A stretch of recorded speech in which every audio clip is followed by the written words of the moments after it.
चलिए आज के हम लोग इस वीडियो में मेनली पढ़ने वाले हैं कि एक्सेल में अगर मेरे पास में टू डिफरेंट डेट दिया हुआ हो, अब दोनों डेट का डिफरेंट डेट निकालना हो तो उसके लिए हमें क्या करना होगा।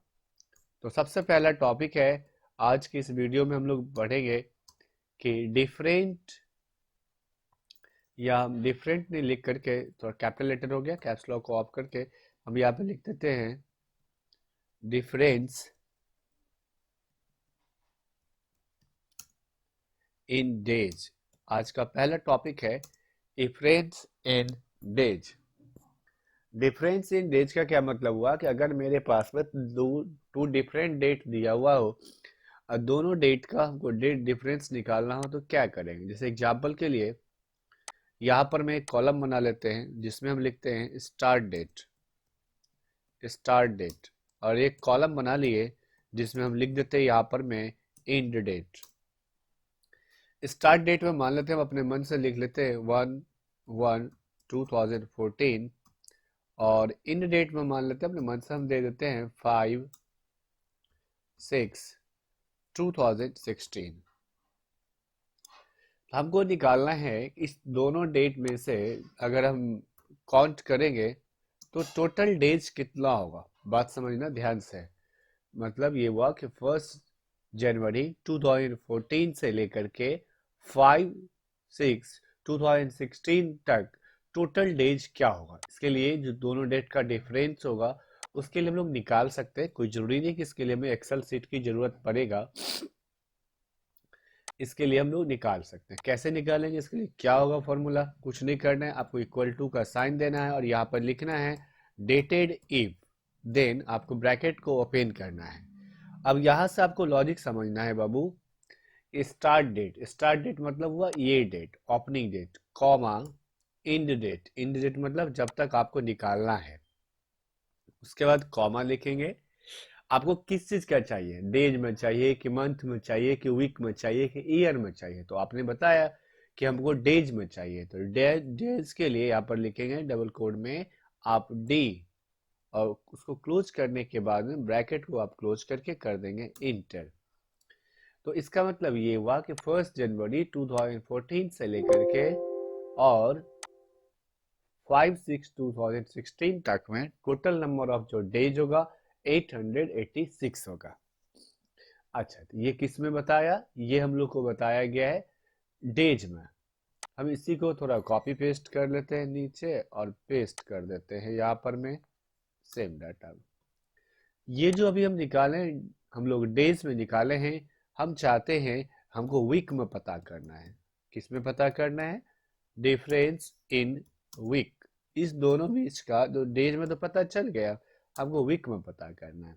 तो उसके लिए क्या करेंगे, तो हम लोग क्या लिखेंगे यहाँ पर, टोटल वीक कितना हुआ।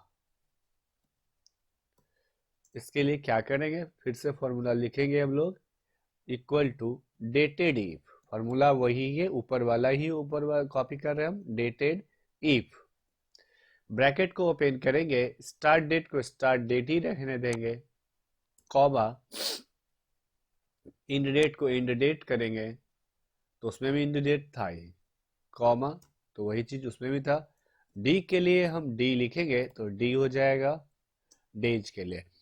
जो टोटल नंबर ऑफ डेज है, आप लोग बता सकते हैं कि टोटल नंबर ऑफ डेज अगर 886 आया, अगर हम उसको 7 से डिवाइड कर देंगे तो आराम से टोटल वीक पता चल जाएगा। जो 886 आया है टोटल, ये डेज आया है, तो 1 वीक में तो 7 डेज होता है, अगर उसी को हम डिवाइड कर दे 7 से तो आराम से पता चल जाएगा। तो हम क्या करते हैं, उसके बाद में ब्रैकेट को क्लोज कर देते हैं, डिवाइड का साइन दे दिए और 7 हम क्यों दे रहे बाबू, कि 7 देने से ये पता चलेगा कि से 1 वीक में 7 डेज, तो 7 से जो रिजल्ट आएगा उसको 7 से हम डिवाइड कर देंगे। अब यहाँ पर में जो रिजल्ट दे रहा है ये कुछ और लिखा हुआ आ रहा है, D9 कुछ ईयर करके, वो डेटेड इफ करके वो बाय डिफॉल्ट में कुछ आ रहा है। तो ये चेंज हो करके वो हम बता रहे हैं अभी आपको, ये किसको कैसे कन्वर्ट करते हैं और इसके लिए क्या रूल्स एंड रेगुलेशन होता है। तो यहाँ से हम लोग पढ़ेंगे, जो डेट लिखा हुआ इसको यहाँ से हम लोग जनरल कर देंगे और ठीक हो जाएगा। तो यहाँ पर 126 पॉइंट जो 57 आ रहा है वो वीक में आंसर होगा। तो ये आप सीखे टोटल डेज में निकालना। अगर इसी तरीके से हम लोग को निकालना होगा, जैसे यहाँ पर मैं स्टार्ट डेट एंड डेट को हम कॉपी कर लेते हैं, जिससे टाइप करने का टाइम हम लोग का बच जाएगा। और करने के बाद में जो रिजल्ट हम लोग टोटल वीक में देखे थे, अब चाहते हैं कि टोटल मंथ में देखें दो टू डिफरेंस डेट का कितना होगा। जैसे लिखते हैं डिफरेंस इन मंथ, तो फर्स्ट में हम लोग क्या देखे थे, तो अब यहाँ पर लिख देते हैं हमको रिजल्ट चाहिए। किस में रिजल्ट चाहिए? टोटल मंथ में। सॉरी, यहाँ पे स्पेलिंग मिस्टेक है। टोटल क्या लिखेंगे? Month. Then press equal to dated if start date means start date, comma end date, तो ये होगा end date, कॉमा ईयर की जगह क्या है, वहां पर डी था डेज के लिए, वीक था तो dy7 कर दिए थे। अब यहाँ पर क्या लिखा हुआ आ रहा है? मंथ लिखा हुआ आ रहा है। तो मंथ के लिए क्या करेंगे? हम लोग कर देंगे मंथ के लिए y for year, m for month. या नहीं कुछ तो आप डायरेक्टली, अगर आपको टोटल मंथ पता करना है तो m लिख दीजिए, ब्रैकेट को क्लोज और इंटर। इसका मतलब यहां से लेकर के यहां तक में टोटल मंथ कितना होगा? 29 मंथ होगा। इन दोनों डेट का जो डिफरेंस होगा वो टोटल कितना दिन होगा? मंथ में होगा। कितने मंथ्स होंगे? 29 मंथ्स होंगे। ओके। अगर हमको ईयर में पता करना होगा तो क्या करेंगे? देखो, इसी को हम क्या करते हैं, कॉपी कर लेते हैं, नीचे में पेस्ट कर देते हैं, फिर इसी डाटा पे निकाल लेंगे। डेटा तो हम चेंज कर सकते हैं, बट टाइप करने में टाइम लगेगा। तो यहाँ पर हम लिख देते हैं डिफरेंस। किस में निकालना है हम लोगों को? डिफरेंस निकालना है ईयर्स में। तो यहाँ पर आ जाओ, यहाँ पर लिख देते हैं कितना ईयर्स हुआ। तो सोचना क्या है, तो डायरेक्टली पता चल ही जाएगा, लेकिन फिर भी फॉर्मूला रहेगा तो लॉन्ग डेटा में आपको टाइम बचेगा। Dated if start date, comma end date, comma y for year लिखेंगे। y का मतलब क्या हो गया? ईयर। तो आपको आराम से आपको बता देगा कि टोटल ईयर कितना होगा। तो ब्रैकेट को आप क्लोज करेंगे, ईयर, तो 2 ईयर्स होगा। देखने से भी पता चल रहा है कि आपको यहाँ पर में 2 ईयर्स में हम लोग काम करेंगे। अब ये समझना, एक चीज और हम लोग को समझना है कि हम जो लॉजिक लगा रहे हैं, y for year, d for days, m for month, वो कैसे लगेगा? उसके लिए क्या प्रोसेस होगा? एक ही रूट में हम लोग कैसे काम कर सकते हैं जिससे कि सारा एक साथ वो काम करे? जैसे अब एक देखो, अब एक इस पे हम एग्जांपल ले लेते हैं। जैसे मान लेते हैं हम लोग किसी को देते हैं लोन, तो यहाँ पर लिख दिए loan given date, loan given date, ठीक है। और यहाँ पर में आता है लोन रिसीव डेट, जिस दिन हमको रिसीव किए, आज का डेट मान लो हम ले लेते हैं रिसीव डेट में। तो यहाँ पर हम क्या लिख देते हैं? टूडेज डेट, या कोई भी डेट लिख देते हैं। लोन रिसीव डेट, हम लोग किसी को लोन दिए हैं, उसका डेट अलग है, और जिस दिन वो लोन हम लोग को पेमेंट कर दिया, रिसीव हम लोग किए, वो डेट अलग है। हमको निकालना है कि टोटल ईयर कितना होगा, टोटल मंथ कितना होगा, और टोटल डेज कितना होगा। क्या क्या निकालना है? ईयर, मंथ और डेज।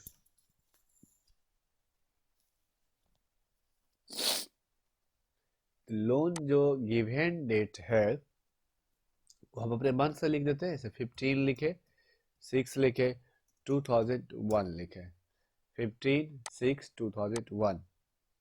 लोन रिसीव डेट में क्या होगा? लोन रिसीव डेट में मान ले हम लिख देते हैं 10/8/2019। अब ये दोनों डेट का हमको निकालना है कि कितना ईयर हुआ। तो कितना ईयर के लिए हमको क्या करना होगा? कुछ नहीं करना होगा। देखिए क्या करना होगा, इक्वल टू लिखेंगे, ऊपर वाला जो फॉर्मूला पड़ा है वही तो अप्लाई कर देंगे। थोड़ा सा चेंज करना पड़ सकता है। Equal to dated if start date मेरा कौन सा होगा, जिस दिन हम लोन दिए हैं। इन डेट मेरा कौन सा होगा, जिस दिन वो हमें वो देगा या दे दिया है, सॉरी। तो कॉमा क्या पता करना है, ईयर, तो y for year, bracket code को क्लोज करके ब्रैकेट को इंटर कर दो। 18 ईयर्स हुआ, ठीक है। लेकिन हमको निकालना है कि 18 ईयर्स के बाद तो मंथ भी होगा। जैसे देखो 15/6 है, 15/8 है, क्या एग्जैक्ट 18 ईयर्स है कि मंथ भी है? सर इसको डेट को और थोड़ा बढ़ाइए, जैसे मान लेते हैं 8 है ना, अगर हम इस डेट को डिलीट कर दे, रुक जाओ एक मिनट, इसको हम यहाँ से डिलीट कर दे रहे हैं, हम कुछ और डेट लिख देते हैं, जैसे 12/2/2019, तो 17 ईयर्स हो गया। और 17 ईयर्स के बाद में तो मंथ भी होगा, तो मंथ का कैसे कैलकुलेट होगा? इक्वल टू लिखेंगे, डेटेड, क्या लिखेंगे, इफ स्टार्ट डेट, तो ये हम लोग का स्टार्ट डेट होगा, कॉमा इंड डेट, तो इंड डेट होगा, comma y m, because y for year, m for month. तो ऊपर में हम क्या लिए थे, ओनली एम लिए थे। क्यों ओनली एम लिए थे? क्योंकि हमको टोटल मंथ में निकालना था। और यहाँ पर वो जो हम लोग को कैलकुलेट करना है, ईयर के बाद मंथ कैलकुलेट करना है, नहीं समझे सर? 17 ईयर्स के बाद कितना मंथ हुआ, जैसे y for year, m for month, bracket को क्लोज, इंटर। तो 17 ईयर्स 7 मंथ्स का हुआ। अगर ओनली एम देंगे तो जो ईयर है उसको भी मंथ में कन्वर्ट करके टोटल मंथ में रिजल्ट देगा। डेज के लिए क्या होगा, इक्वल टू डेटेड इफ, उसके बाद में स्टार्ट डेट लेंगे, स्टार्ट डेट, उसके बाद आप एंड डेट को लेंगे, कॉमा देंगे, m for month, but m for month, total month के लिए ओनली एम, और year after year month remaining करना काउंट करना होगा तो वाई एम होगा। वैसे ही टोटल डेज के लिए डी होगा, और मंथ के बाद रिमेनिंग डेज कितना हुआ, 3 डेज यहाँ पर होगा ना, 15 से 12 तो 3 डेज होगा ना यहाँ पर, तो उसके लिए रिमेनिंग होगा, सॉरी रिवर्स हो जाएगा, 15 से 12 होगा तो 15, उधर से 12, 27 डेज के आसपास आएगा। तो यहाँ पर m for month, d for days, bracket को क्लोज और इंटर, 28 डेज हुआ, सॉरी। तो 17 ईयर्स 7 मंथ और 28 डेज हुआ। तो आपको इस फार्मूला का यूज कोई जरूरी नहीं कि यहीं पर यूज होगा, आप इसका यूज अपने लोन गिवन डेट की जगह आप अपना यहाँ पर लिख सकते हैं, डेट ऑफ बर्थ का जगह भी आप इसका यूज कर सकते हैं। अब इसको एक चीज और समझो, ये जो हम लोगों में लिखा हुआ आया ना कि रिजल्ट में क्या क्या काम कर रहे हैं, हम चाहते हैं कि जैसे ही हम जो डेट दे तो उसका रिजल्ट वो बता दे कि कैसे वो काम कर रहा है, उसके लिए क्या क्या हमको करना होगा। जैसे देखो अब एक बड़ा सा फॉर्मूला और हम बता रहे हैं, तो सिंपल सा, कुछ लॉजिक खास नहीं है, लेकिन देखो इक्वल टू, एक फॉर्मूला लिखते हैं, लॉन्ग फार्मूला, 3 फार्मूला के सब जोड़ेंगे आप, equal to dated if start date, तो ये होगा, कॉमा इंड डेट, तो ये होगा। तो पहले हमको क्या पता करना है, ईयर, तो वाई लिखो, उसको क्लोज करते, कोई नया नहीं हम बता रहे, ऊपर वाला फॉर्मूला को हम कॉपी पेस्ट कर रहे हैं, ब्रैकेट को क्लोज। तो इससे क्या पता चलेगा, ईयर, उसके बाद हम लिख रहे हैं एंड, एंड का सिंबल दे रहे कीबोर्ड के साथ में, शिफ्ट के साथ दीजिएगा तो होगा। उसके बाद बट ये जो अभी हम लिखेंगे ना, तो ये जो डेटेड इफ वाई है, वाई हम किसके लिए यूज किए, ईयर के लिए, तो यहाँ पर लिख दो ईयर। उसके बाद आप क्या करोगे, सॉरी पहले कॉमा दो, फिर स्पेस दो, फिर इसको क्लोज करो। उसके बाद फिर से आप लिखेंगे एंड, फिर से फॉर्मूला प्लस करेंगे, स्पेस दे देते थोड़ा सा, डेटेड इफ स्टार्ट डेट, रुक जाओ यहाँ से, इसको हम, रुक जाओ, इसको स्पेस ले लिए इसीलिए ऐसा हो गया, इस स्पेस को हम हटा देते हैं, डेटेड इफ, फिर वही स्टार्ट डेट, इसी पे क्लिक करेंगे, कॉमा इंड डेट, उसी पे क्लिक करेंगे, कॉमा वाई फॉर क्या बताए थे, ईयर, तो y for year, m for month, वही वाला लॉजिक लगा ले जो ऊपर अभी लगाए थे, ब्रैकेट को क्लोज करेंगे, फिर एंड, अब कॉपी करो, एंड के बाद क्या था वहां पर ईयर, वाई एम से क्या निकलेगा मंथ। तो अब यहाँ पर लिखेंगे हम लोग डबल कोड स्पेस के बाद मंथ कॉमा डबल कोड। अब किसके लिए लिखेंगे हम लोग, तो डेट के लिए हम लोग किसके लिए लिख चुके हैं, ईयर के लिए लिख चुके हैं, मंथ के लिए लिख चुके हैं, अब किसके लिए लिखना है, डेज के लिए लिखना है। तो अब क्या करेंगे, अब हम लोग को फिर से लिखना पड़ेगा, लेकिन इस लोगों में ये काम नहीं करेगा। हम क्या चाह रहे थे ना कि टोटल लैंग्वेज में जैसे लिखे वैसे लैंग्वेज में अब आ जाए, जैसे हम दो टू डिफरेंट डेट लिखे ना, तो ओवरऑल वो आ जाए। उसके लिए दूसरा फार्मूला को मर्ज करके इसमें फिर से देखना पड़ेगा, तभी काम करेगा, अदरवाइज ये काम करेगा ही नहीं। चलिए कोई बात, अभी हम इसको बैक कर रहे हैं। फार्मूला तो ये अच्छा है, रुक जाओ अभी। लेकिन तो ये जो फार्मूला है, जैसे ही आप किसी का यहाँ पर मैं डेट और ये डेट डालेंगे, बाय डिफॉल्ट बता देगा कि ये जितना ईयर होगा, कितना मंथ होगा और कितना दिन होगा। हम यहाँ से इस डेट को चेंज करें, ऐसे लिखे 28/2000, देखो ये पूरा चेंज कर दिया। अब इस डेट को चेंज करना है तो यहाँ पर लिख दो, जो भी आपको सही लग रहा है लिखो 1998। देखो 10/5 से 9/8 कैसे होगा, इससे पहले लोन दे देगा, बाद में ये रिसीव करेगा, ऐसा होगा? पहले लोन देगा तब उसके बाद वाला डेट होगा। चलो तो 10/5/2022, हाँ ये हो जाएगा। यहाँ पर हम डेट और कुछ डाल देते हैं, जैसे लिखे 591997, तो देखो इसका निकाल के कैलकुलेट कर देगा। तो इसमें आपको से अब बोलोगे कि सर इस चीज जो डेट आपने पढ़ाए अभी, डेज में निकालना, वीक में निकालना, मंथ में निकालना, ओनली ईयर निकालना, फिर ईयर के बाद मंथ कैसे निकलेगा, ईयर के बाद डेज कैसे निकलेगा, इसका यूज कब होगा? देखिए, जब आप किसी ऑफिस में काम करेंगे और आपके पास में आपको स्टूडेंट का मान लो ये है, आपको स्टूडेंट को बोलोगे देखो इस दिन से रजिस्ट्रेशन स्टार्ट हुआ, इस दिन से रजिस्ट्रेशन, या मान लो यहाँ पर हम दे दिए फी नोटिस डेट, यहाँ पर हम देखो यहाँ पर लिख दिए फी नोटिस डेट, ठीक है। तो ये नोटिस डेट मेरा कॉमन है, जैसे मतलब 15 लिखे 12 लिख देते हैं, या 15 नहीं 11 लिख देते हैं, और 2022 ये कौन सा नोटिस डेट है, फी नोटिस, जिस दिन हम स्टूडेंट को बोले फी जमा करने के लिए। और यहाँ पर लिख दिए रिसीविंग डेट, जिस दिन स्टूडेंट सब पैसा रिसीव किए, तो वो डेट इसमें रहेगा। ठीक है सर, तो मान लेते ये स्टूडेंट हमको पैसा दिया 25 नवंबर 2022 को। हमको कैलकुलेट क्या करना है, हमको कैलकुलेट करना है कि ये स्टूडेंट कितना, जब हम नोटिस दिए तो उसके कितने दिन के बाद में ये पेमेंट किया।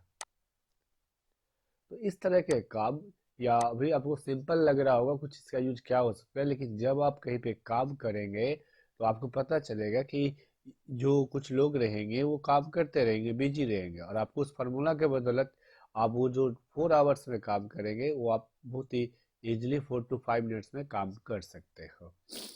जैसे मान लो हम एग्जाम्पल के लिए वो चीज़ आपको हम पढ़ा चुके हैं, वो हम पढ़ाने नहीं जा रहे, आपको पढ़ा हुआ होगा, सिर्फ हम आपको रिवीजन करवाना चाह रहे हैं। जैसे आपने स्टूडेंट को एक कॉलम बनाया रोल नंबर का, ठीक है, और एक कॉलम हम बना रहे हैं यहाँ पर में कि मार्क्स का। तो मेरे पास में जो रोल नंबर का कॉलम है उसमें मान लेते हैं 1 है, 2 है, 3 है, 4 है, 5 6 7 8 9, ऐसे करके ड्रैग भी कर सकते हैं, और वैसे हम टाइप कर लिए, ठीक है। लेकिन क्या हुआ कि ये इसको है 88, इसको है 65, ये absent था, ये है 63, इसको है 25, ये absent है 63, 99, इसको है 63, ये है absent। अब सुनो, अगर मान लीजिए इसको हम ड्रैग कर देते हैं, ओके, अगर इसको हम ड्रैग कर देते हैं तो 19 टोटल नंबर ऑफ स्टूडेंट कितना है 19, ये बात तो सही है। लेकिन अगर हम आपसे पूछ ले कि इस सब्जेक्ट में total number of student present कितना है, जैसे मेरे पास में जो डेटा है ये तो टोटल नंबर ऑफ स्टूडेंट 19 है, इसमें तो कोई डाउट नहीं है। लेकिन टोटल स्टूडेंट प्रेजेंट कितना है इस एग्जाम में कैसे पता चलोगे सर? सिंपल सी बात है, देखिए एक 15 हुआ तो एक, ये हुआ दो, ये हुआ तीन, ये हुआ चार, ये हुआ पांच, ऊपर आ जाएंगे ये छः, ये सात, आठ, नौ, 9 स्टूडेंट को क्या यहाँ पर में प्रेजेंट है। तो आपने क्या किया, अभी आपने अभी काउंट करके बताया कि 9 स्टूडेंट यहाँ पर में प्रेजेंट है। लेकिन बताओ अगर 900 स्टूडेंट रहेगा तो आप क्या करने लग जाओगे? काउंट करने लग जाओगे, तब तो हो गया, फिर फायदा क्या हुआ था पढ़ने का एक साल? आपको कुछ नहीं करना है, सिंपल सा फॉर्मूला लगाओ, यहाँ पर लिखो काउंट, काउंट लिखो और इसको ऊपर लेके जाओ, और इसको ये जो जहाँ से मार्क्स है उसको सिलेक्ट कर लो। यहाँ समझो 9 हम लोग काउंट किए थे शायद, और इसको सेलेक्ट कर लो, सेलेक्ट करने के बाद में इंटर कर दो, देखो रिजल्ट आया 9।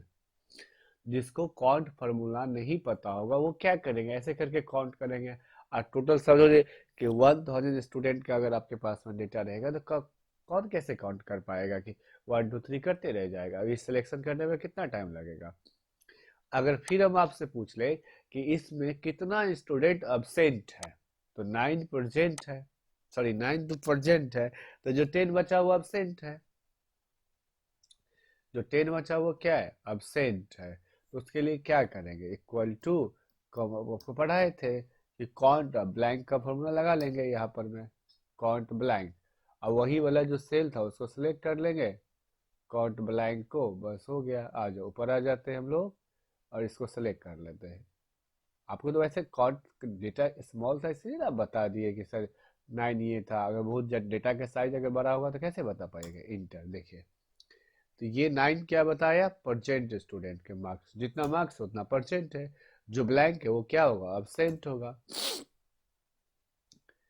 अब तो कोई भी फॉर्मूला का यूज होता है, बिना लॉजिक का कोई भी फॉर्मूला एक्सेल में दिया हुआ नहीं है। तो इससे मत घबराना कि सर ये छोटा छोटा फॉर्मूला दे रहे। जब आप छोटा छोटा फॉर्मूला पढ़िएगा तभी आपके पास में वो बड़ा फॉर्मूला आगे जा करके आएगा। इस चीज को ध्यान से समझना है। सम का, एवरेज का, काउंट का, जो भी फॉर्मूला है। तो आज के इस वीडियो में हम लोगों ने क्या पढ़ा कि टू डिफरेंट डेट का अगर कैलकुलेशन करना होगा एक्सेल सीट के अकॉर्डिंग, तो हम लोग आराम से इजीली कर सकते हैं। इसके थ्रू हम लोन का एक एग्जाम्पल पे देख सकते हैं, या किसी का टू डेट ऑफ बर्थ का कैलकुलेशन करना होगा तो हम लोग उस पे देख सकते हैं, या कहीं भी इसका commercial and non commercial use में हम लोग आराम से कर सकते हैं। नेक्स्ट में हम लोग पढ़ेंगे वी लुकअप विथ मैच और and H lookup with match. हम डेटा तैयार करके उसके लिए रखे हुए हैं, यहाँ पर वो दिखा देते हैं हम आप लोग को। नेक्स्ट वीडियो में हम लोग पढ़ेंगे एच लुकअप विथ मैच का फंक्शन का यूज क्या होगा और कैसे काम करना है। चलिए इस वीडियो में इतना तक, थैंक यू।